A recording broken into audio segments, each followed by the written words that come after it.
welcome back. So today I wanted to sit down. It is now mid-January and I was trying to reflect on what I am hoping the year 2026 is going to bring for my roadside flower stand and my future flower farming business. This isn't exactly a how it's going to go video, but more of what I hope will happen in 2026, how I plan on hopefully expanding, and what I'm hoping for overall for my roadside flower stand. I'm also hoping to work towards some bigger goals as well as some smaller ones, so let's get to it. This year, I'm really hoping to refine and expand my small business. I am hoping to continue putting out those weekend flowers at my roadside flower stand, but then hopefully also expanding to outside my roadside flower stand. And I'm doing this not just to expand, just to have more things to do, but trying to grow in the process.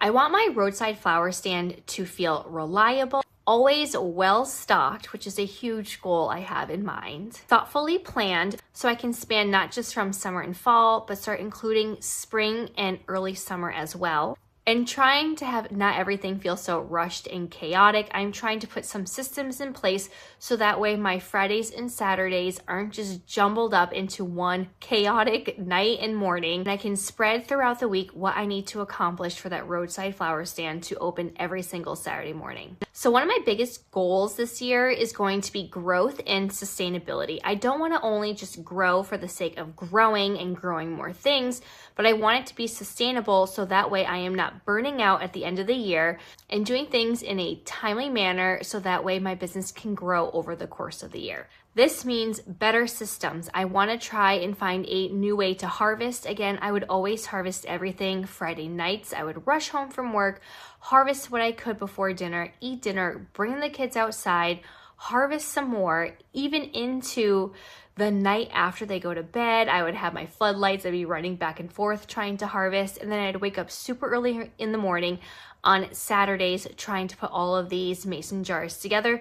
So I'm hoping I can spread out my tasks from Wednesday to Friday so I'm not just overloading myself on one specific night. This also goes with watering. Watering is huge. I don't have a drip irrigation line. I don't have any type of overhead sprinklers. Everything is hand watered by a hose. And my husband and I usually try and split. So he does one side, I do the other. And then luckily up front, we do have a sprinkler system put in place. So I don't have to worry about those. But this year I really want to invest in some sort of sprinkler system, like a wobbler, for instance. So that way I can cut my watering time down in half and only focus on one area. More with planning, I want to make sure that I try and do my very best and try and succession plan. That way I have everything in my checklist or on a calendar and I stick to it. That is going to be huge, especially when it comes to focal flowers like sunflowers. I want to make sure I am constantly every single weekend planting some more in some trays and then planting some out into the field. So that way I have a consistent focal flower so I'm not only relying on dahlias when the time comes. I also want to be more confident in what I am selling. So I really do love that all my mason jars are super unique and not one looks alike. So that's why I feel like I'm kind of also growing all of the things. I want to hit any different personality that might come to my roadside flower stand, but I also want to have that predictability of I do have some wrapped bouquets that will all look the same to hit someone that just wants a quick grab and go. I know sometimes people will be standing there and picking and choosing and it's super hard for them to decide what they like. And sometimes I would have a couple people backing up or someone wanting one that I posted in a preview, say, for that morning, and then it was gone afterwards. I also want to have a plan where I do have those wrapped bouquets so people can expect those being there even if they're not able to get my mason jars. And as you know, I am a full-time teacher. I teach 4 and 5-year-olds, and the burnout throughout the day just on my mental capacity alone, helping and answering all of their needs and questions, definitely translates into the night. So I'm hoping that if I put these good systems in place, I am not going to be burning out come Saturday once those jars are all set and those wrapped bouquets are out, and then I can relax. But I want to try and pace myself as much as possible. I want every Wednesday to have a certain job, every Thursday and Friday to have its own job. So that way come Saturday, I just have to push through a few hours to get that stand running, and then I will be good to go for the rest of the weekend. I really just want my stand to grow in a way that fits my lifestyle until maybe one day, who knows, I can do this more full-time, so that way I am not just using my nights and weekends to complete tasks. So my word of the year is going to be consistency. I really want to try and stay as consistent as possible, not only with these plans and making sure that I have the flowers out at my roadside flower stand, but I want customers to know that I am open every single weekend. I don't want it just to be on Saturday mornings. They feel like they have to come between, 9 a.m. and 12 p.m. to get those mason jars and then it's sold out. I want them to think, okay, she is going to have stuff for the weekend. I'd still want that urgency to be there, but I don't want it to feel so rushed and that they have to come and line up right at 9 o'clock. I always have a few customers that show up right in the first hour, but I want people that have a busier morning knowing that even on a Saturday afternoon, there is still going to be something for them to pick up. And that consistency helps build on that trust and keeps those customers returning back to my roadside flower stand. I just really want them to stop by and know and think that, okay, there will be flowers there for me to enjoy for the next week. Sometimes I would have those disappointments where people would drive by and they would say there was nothing left, or if they wanted more than one, there was only one available. So I'm really hoping that providing more bouquets and more mason jars each weekend is going to help boost my business. And that brings me into making sure I produce enough flowers to provide and make these mason jars and bouquets. Because without the flowers, I will not have the product which I'm hoping to sell to my customers. So by having more flowers, this is going to mean a lot for my business. It's going to mean more bouquets, more flexibility. So if something is not blooming on time and a little bit delayed, I hopefully will have some backup fillers or focals or foliage to help supplement if something is, again, blooming a little bit later than expected. Like my dahlias, for instance, those bloomed a few weeks later than I was expecting come the previous year. And so I'm hoping that by having more flowers, it will just give me that flexibility that I might need, especially with the weather in New England. It can be so unpredictable. And this hopefully will help me stress less if something isn't blooming like I am hoping for. So with producing more flowers means I'm going to be harvesting a lot more. Again, I don't want to be rushing every single Friday night to harvest everything. So I'm hoping that I can think of and learn how my flowers are. I don't have a cooler. I do have a fridge in my garage, which is not very reliable. It freezes a lot. So right now I'm mainly picking things, letting them condition in buckets. I bring them into a cool room. It's usually either our master bedroom. We have a vent that's in the middle of our wall. It points downwards to the ground. I have a table there, so that way it's not getting direct blasts from the AC unit, but at least it's helping it stay cool, or putting it into the basement, whichever is cooler at the time, so they can condition overnight or even in 2 days, and I'll learn which flowers can handle being cut a little bit earlier. So that might be sunflowers. I might be harvesting, say, on a Thursday. Zinnias can definitely be harvested on a Thursday. And then those more finicky flowers I can harvest Friday night. Like the dahlias, I really like to cut them as close as possible so they still have time to condition, but they're not sitting in water and losing that vase life. So I'm hoping to learn what I can harvest, say, on either Wednesday or Thursday and Friday, and then sometimes I would even harvest things on Saturday morning. So maybe I can fine tune some of those things that might not need to condition as long.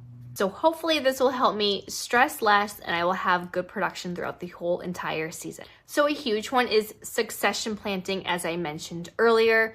I definitely want to make sure that I am succession planting, not just like sunflowers, for instance, say every week, but making sure I hit my cool hardy annuals so I can have those different groups of snapdragons carrying me throughout the early spring all the way through summer. So even just making sure I know which varieties to grow, I want to make sure I have enough foliage and filler flower for sure that will carry me not only in the spring, but also midsummer into fall if I get extra flushes. Winter sowing, for instance, helping me. I have already learned through 1 year that, say, for instance, feverfew, if I grow it indoors, I get a different bloom time than ones that I plant out from winter sowing. So just trying to stagger as much as I can so I continually have something to harvest and not stress about what I'm going to be putting in my bouquet this week. A huge one, which I already started a little bit, is opening up earlier in the spring. I opened up the last weekend in July, and it was just torture waiting for me to open up my roadside flower stand. So I'm really trying to focus heavily as much as possible into the spring season. Now, I may not be growing some tulips in my basement, but I do have some daffodils in place. I know I have some peony plants, and I also have some lilac bushes. So I'm hoping even just those, if it even gives me an every other week opening until the snaps and all of those cool hardy annuals start blooming, at least I have a little bit of a leeway and an earlier start compared to this past year. And living in Massachusetts, we have a short growing season. As I mentioned, when I grew dahlias one year, they were a lot earlier than this past year in 2025. They bloomed super late, and then they finally pushed through. And then I realized they weren't getting the sun that they needed. I wasn't fertilizing enough. So I'm trying to take all these little bits of information to help with my growing year. It's also keeping me busy because I am seed starting super early. I'm taking in account of getting those perennials, even though I am winter sowing perennials right now and might not be able to use them until 2027, and then really harvesting them maybe even 2, 3, 5 years down the line. I'm putting those little installments in place right now and help better my business down the road. And I just feel like there is just such a hunger for flowers come the spring. You know, right now I was just saying I miss having blooms right now. I even got myself a dang house plant, which I probably will end up killing, but I just want some sort of green and the flower feel. I'm just waiting for everything to grow right now. I'm so excited to be seed starting again. So just having that nice little oomph of, okay, we are going to get this going, you know, even if it's before Mother's Day, that would be great. I have ranunculus that I plan on growing as well. We have our Lysianthus, which are finally starting to grow. So just those little waves of new changes is just really getting me into this like nice, happy space that everything is slowly coming along. So this year, I really want to expand beyond my mason jars. When I first wanted to open up a roadside flower stand, I was actually not even thinking of doing mason jars. I really wanted to do wrapped bouquets. I had my craft paper ready to go, my sticker, a stamp with my logo on it, and then my stems were just so short. I wasn't quite sure why, if it was just because of the timing or because I don't have a space that gets a ton of sun, like the 8 to 10 hours I was really hoping for. We have these massive pine trees here. So until those are cleared away, we're working with a small area that gets the sunlight, and that was actually in my vegetable garden. And that is why I'm taking it over in the 2026 season. I still want mason jars to be a staple at my roadside flower stand. I really loved how they were unique. Each one was different, a different color palette, different flowers. It just would speak to someone's taste and personality. They would find ones that they liked. Ones that I personally loved were sometimes not the first ones gone. My husband and I always had fun seeing which one he liked the best and which one I liked the best, and seeing when they were actually picked up and purchased. It was always fun to see whose taste won for that weekend. So I'm really hoping that by starting many different seeds, I can start doing some more wrapped bouquets where I can actually create a recipe and they all look the same. I know sometimes people would like to have 2 of the same thing, and I didn't have that, unfortunately, to offer to them. So I'm hoping that these wrapped bouquets at a higher price point with more stems will go well this season. Another thing I am hoping to dabble in is DIY buckets. Now, I've seen these in the past where people would go, you would spend maybe $75, $85, $90, and you would get a black bucket, and you would have enough stems in there to create so many either centerpieces or bouquets, whatever you want to call it. And I absolutely love that idea, especially because I did have someone reach out to me this past year saying they had a baby shower and were hoping that they could buy a bucket of flowers so they could create their own centerpieces for a baby shower they were hosting. And I felt so bad because I had nowhere near enough stems for them to create multiple centerpieces. But I was able to do that for one of my friends. She had a baby shower, and I made 5 nice small little jelly jars. I did have to supplement with some flowers that I bought at the store just to create, because I didn't have enough blooms in her color palette. So I'm hoping that this year I can do some DIY buckets for showers and events, and just slowly get the word out there that I do have more to offer than just my mason jars and my wrap bouquets, and seeing where that will take me. Now, I by no means wanted to get into any kind of wedding work. That is just way too stressful enough. But just offering this for people that want to be able even just to get a bucket so they can make their own large bouquet at their, kitchen table. I would love to be able to offer that. And it's also a great way to get more stems out, especially if I am growing as much as I am hoping. I'm going to need especially those cut and come again flowers to be cut and harvested, so that way I can get another growth in a few weeks down the line, so they're not sitting there getting old and then waiting to cut them for the right time. Now, my huge stretch and goal, so I really want to experiment, hopefully down the road, with setting up my own bouquet bars. This is where I will offer multiple fresh cut stems where customers can come and get either a mason jar or a wrap bouquet that they created themselves. I have seen people do this at breweries or baby showers, even wedding showers or wedding events. Now, like I said, I don't want to get into wedding work. I don't want to be doing bridal bouquets or installments or centerpieces like that. Too stressful for me. I don't want to deal with that at all. However, I would love to be able to set up and just have like a bucket of hydrangeas, a bucket of snapdragons, a bucket of yarrow, and some foliage. And then people could come, they would pay one flat rate price, and then they would pick the stems and create their own bouquets, which I would wrap up or put in a jar depending on the day or the event, and they could take those home. I feel like it is just like a fun way, and it's interactive for your customers to be able to see you, understand what you're growing, and learn about having local fresh cut flowers. Now, that is like the biggest thing of them all. I want people to experience local, fresh cut flowers and enjoy the smell and what it just looks like compared to going to the grocery store and just buying, what is made and sent over from somewhere else and grown somewhere else. I really want to bring like that local community to my business. So this is definitely something I plan on testing very slowly. I'm hoping to try and test it out late summer into the fall when dahlias are really at peak. I do have a good amount of dahlia plants, and I'm really hoping to stick with those sunflowers too.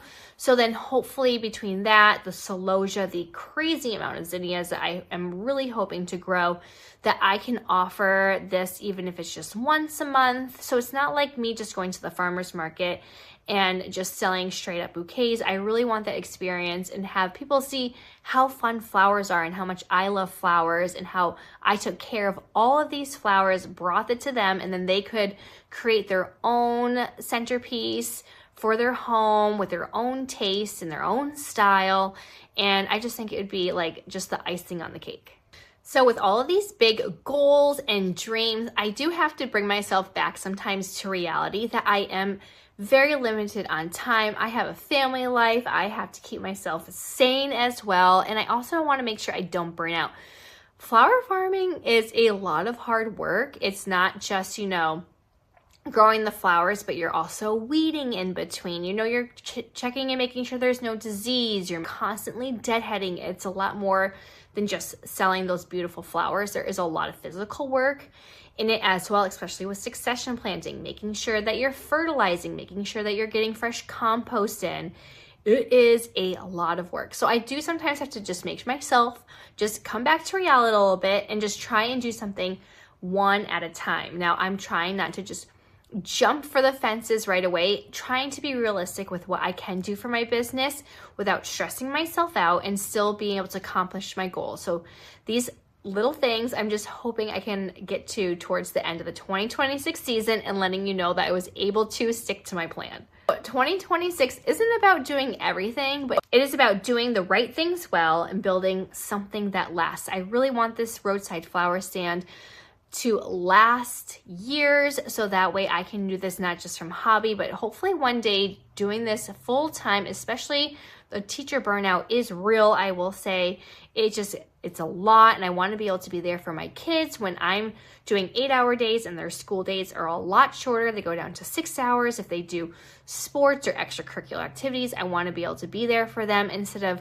hoping I can get the time off from work and seeing, you know, the last half of whatever they are doing as they are growing up. I want to be there in the moment and enjoying all the things that they love as well. So I'm really excited to take you along with this next year of growth. We went from just being a back home gardener, focusing on vegetables, a little bit of flowers, to then transitioning to selling at my roadside flower stand, and then hopefully one day feeling like I can call myself a flower farmer and expanding the backyard and expanding the business little by little outside of just selling at my roadside flower stand. So if you're also growing flowers just for fun, or you're also thinking about starting a roadside flower stand, let me know in the comments what you're hoping your 2026 goals are going to be.